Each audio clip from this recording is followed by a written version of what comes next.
Respected viewers, respected teachers, প্রিয় পার্শ্ব শিক্ষক, এসএসকিউএসকি মাদ্রাসা, পৌরসভা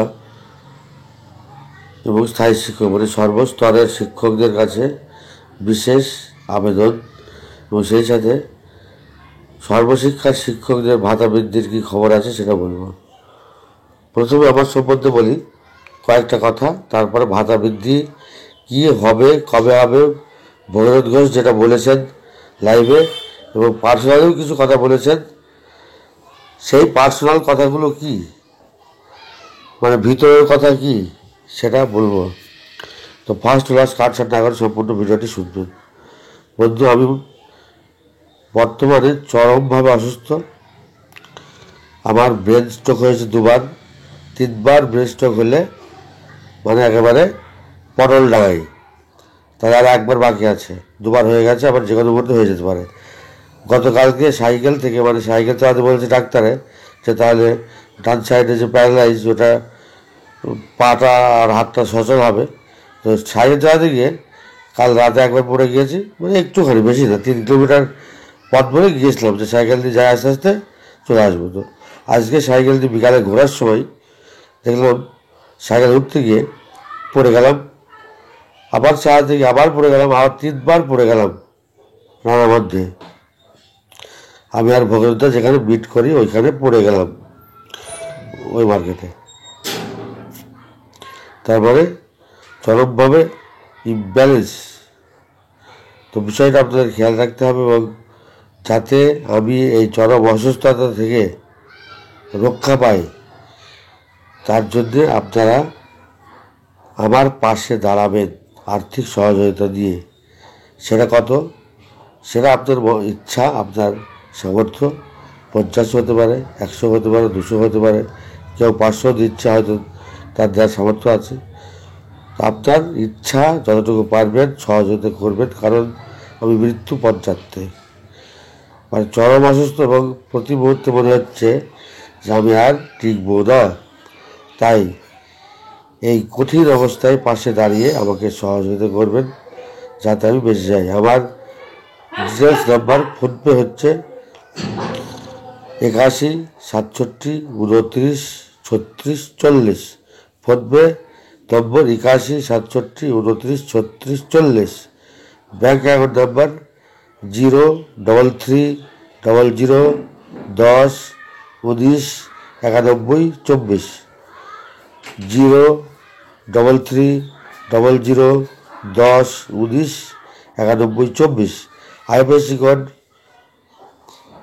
বড় হাতের PUNB 0033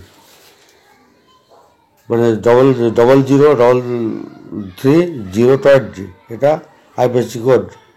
তো বন্ধুরা, এই নাম্বার দুটো নোট করে রাখুন, খাতায় লিখে রাখুন, যখন পারবেন তখনই নাম্বারটা দেখে হয় ফোনপেতে নেই অ্যাকাউন্টে মেরে দেবেন। আপনার 100 টাকা 200 টাকা মানে 10-এর লাঠি 1-এর বোঝা আমার পক্ষে কোনোভাবেই সম্ভব নয় চিকিৎসা করানোর, কারণ যে টাকা পাই কারোই সংসার চলে, তার মধ্যেও আমি অসুস্থ, আপনারা সুস্থ, যারা সুস্থ আছেন তারা সহযোগিতা করবেন। আর সমস্ত ফেসবুক আর হোয়াটসঅ্যাপ গ্রুপ এবং আপনার পার্সোনাল পরিচিত যে সমস্ত বন্ধু আছে তাদেরকে আবেদন বার্তাটা পাঠাবেন। আর আমার কাছে প্রত্যেকে স্ক্রিনশট করে যখন টাকাটা পাঠাবেন, 100 200 যাই হোক, 50 500 যে যেরকম পারবেন পাঠাবেন, তার স্ক্রিনশটটা আমার হোয়াটসঅ্যাপ নাম্বার, ওই ফোনপে নাম্বারটাই হোয়াটসঅ্যাপ নাম্বার, মোবাইলের স্ক্রিনে উঠবে নাম্বারটা, দেখতে পাবেন, দেখার সময় ওই নাম্বারে হোয়াটসঅ্যাপে স্ক্রিনশটটা পাঠাবেন। এবার আসি আমাদের ভাতা বৃদ্ধির কথায়। বন্ধু, ভাতা বৃদ্ধির যে বিশাল আহামরি সুযোগ আছে তেমন নেই, আবার হবেও না তেমনও নেই, একটা মধ্যম পর্যায়ে রয়েছে। ভগীরথ ঘোষ যেটা আমাকে বলেছেন পার্সোনালি যে মুখ্যমন্ত্রী কিন্তু বিরূপ, মুখ্যমন্ত্রীর এখনও মনোভাব যে আমরা অর্থাৎ পার্শ্ব শিক্ষকরা বামপন্থী, বাম আমলের এবং বামপন্থী, আমাদের গা থেকে এখনও বামপন্থীর গন্ধ শুকতে পাই মুখ্যমন্ত্রী। তাই আমাদের এমন কিছু করা যাবে না, এই যে 6 ডিসেম্বর আন্দোলন সমাবেশ মানে আবেদন সমাবেশ, ওখানে এমন কিছু বলা যাবে না, এমন কিছু করা যাবে না যাতে আমাদের উপর আবার সেই বামপন্থীর সাপটা লেগে যায়, তাহলে কিন্তু কিছু দেবে না, এটা খুব সাবধান। আর আমার মতো ভিখারি হয়ে যেতে হবে যদি না ভাতা বৃদ্ধি হয়। তো ভাতা বৃদ্ধির একটা পজিটিভ আশ্বাস ভগীরথ আমাকে পার্সোনালি দিয়েছেন যে খুব শীঘ্রই ভাতা বৃদ্ধি হবে। মুখ্যমন্ত্রীর ওএসডি তিনি কনফার্ম করেছেন যে আমি মুখ্যমন্ত্রীকে বুঝিয়ে সুঝিয়ে, মানে ওএসডি যন্ত্রটা বুঝেছেন পার্শ্ব শিক্ষকদের, এবং মুখ্যমন্ত্রীকে বুঝিয়ে সুঝিয়ে আমাদের ভাতা বৃদ্ধির ব্যবস্থা করবেন, এরকমই কথা হয়েছে। এবং সেটা অনেক দূরে নয়, হয়তো খুব শীঘ্রই, মানে শীঘ্রই বলতে যে 10 দিন 15 দিন এরকম নয়, হয়তো 2 মাস লাগতে পারে। তার সে পর্যন্ত ওয়েট করতে হবে। ওয়েট না করেও কিছু করার নেই, কারণ আমাদের এমন কোনো শক্তি বা ক্ষমতা নেই, আর আমরা তেমনভাবে আন্দোলনও করতে পারি না। তাই আন্দোলন করে আবার সেই 2019 সালের মতো ব্যয় করতে হবে, কিছু হবে না। অনেক টাকা খরচ হবে প্রত্যেকের, কিন্তু অনেক কষ্ট হবে, কিন্তু কাজ হবে না। তাই সরকারের পাশে থেকে যে কোনো মূল্যে দাবি আদায় করতে হবে। আর রবিউলের উপরে প্রচুর চাপ সৃষ্টি করতে হবে যে রবিউল তুমি ব্যাঘ্রামি বাদ দিয়ে, বদমাইশি বাদ দিয়ে ভাতা বৃদ্ধি যাতে হয় সেই ব্যবস্থা করবেন। এবং ভগীরথ ঘোষ বলেছেন রবিউল আন্দোলনে নামবেন, আপনারা তো লাইভে শুনেছেন আন্দোলনে নামবেন, তাই আপনারা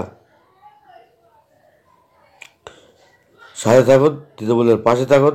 বন্ধু, ঘাপে পড়ে বিগতিক আমাদের চরম দুর্দশা বলে এই সরকারের সমালোচনা না করে পাশে থাকতে হবে। তাছাড়া আমরা মানে আগডুম বাগডুম করে কিছু করতে পারবো না।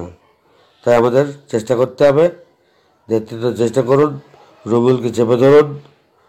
আমি বলেছি ভগীরথ ঘোষকে, আর ভগীরথ যে কথাগুলো বললাম এগুলো সবই প্রায় ভগীরথ ঘোষ আর রবিউলের কথা। রবিউলকে আমার সামনে ভগীরথ ঘোষ ফোন করলেন এবং সেখানে অনেক কথা হলো, আমি চুপ ছিলাম, কথা হলো। খুব শীঘ্রই রবিউলও এই বিধানসভা শেষ হয়ে গেলে রবিউল যাবেন শিক্ষামন্ত্রী এবং মুখ্যমন্ত্রীর কাছে যাওয়ার চেষ্টা করবেন। বন্ধু, ভাতা বৃদ্ধির একটা প্রবল সম্ভাবনা তৈরি হয়েছে, কিন্তু সেটা হয়তো লেট হতে পারে, এক্ষুনি হবে না। তার জন্য মাথা খারাপ করেও কোনো কাজ হবে না। ভালো থাকুন, সুস্থ থাকুন। আর এই ভিডিওটা সমস্ত হোয়াটসঅ্যাপ ফেসবুক গ্রুপে শেয়ার করে পৌঁছে দিন সকলের কাছে। আর আপনার পরিচিত বন্ধুদেরকে আমাকে একটু সহযোগিতা করার জন্য বলুন। ভালো থাকুন, সুস্থ থাকুন, ধন্যবাদ।